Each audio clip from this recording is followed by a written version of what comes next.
السلام علیکم محترم سامعین، سالگرہ کیک کے بغیر نامکمل لگتی ہے،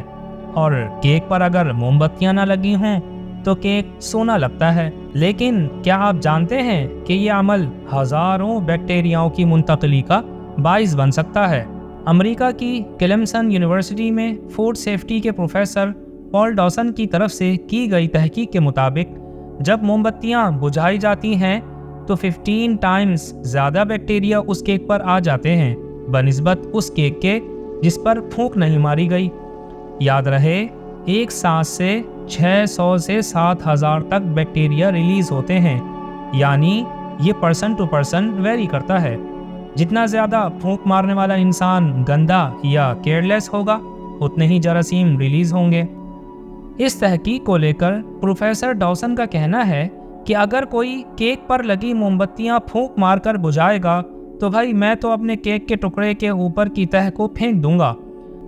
پروفیسر کا مزید کہنا تھا کہ سالگرہ کا کیک کھانے میں خطرہ کم ہے، لیکن اصل مسئلہ ان لوگوں کے لیے پیدا ہوتا ہے جن کی قوت مدافعت انتہائی کمزور ہے، یا پھر بیمار ہیں، یا پھر بوڑھے ہیں۔ تو ویورز،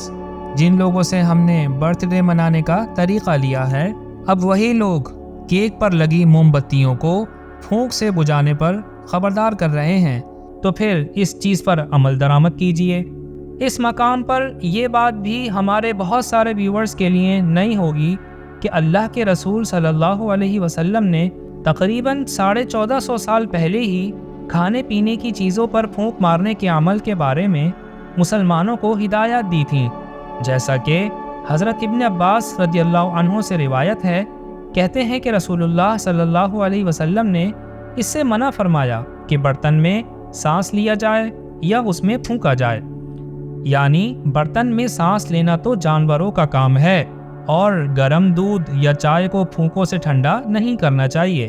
بلکہ کچھ دیر ٹھہرنا چاہیے، جب کچھ ٹھنڈی ہو جائے تو پھر پینا چاہیے۔ اسی طرح اگر پانی میں تنکا وغیرہ ہو تو کچھ گرا دینا چاہیے جس سے وہ کوڑا بھی گر جائے، یا چمچے وغیرہ سے الگ کر دینا چاہیے، لیکن پھونک سے الگ نہیں کرنا چاہیے۔ حضرت ابو سعید خدری رضی اللہ عنہ کہتے ہیں کہ نبی کریم صلی اللہ علیہ وسلم نے پانی میں پھونک مارنے سے منع فرمایا۔ تو ایک شخص نے کہا کہ میں برتن میں کوڑا دیکھوں تو فرمایا اسے بہا دو۔ وہ بولا میں ایک سانس میں سیر نہیں ہوتا، یعنی آپ صلی اللہ علیہ وسلم برتن میں پھونک مارنے سے منع فرماتے ہیں اور میں ایک سانس میں پانی وغیرہ سے سیر نہیں ہوتا، تو مجھے دوسری تیسری سانس ضرور لینا پڑتی ہے، اور وہ سانس برتن ہی میں لینی پڑتی ہے، تو پھر پھونکنا ہو گیا۔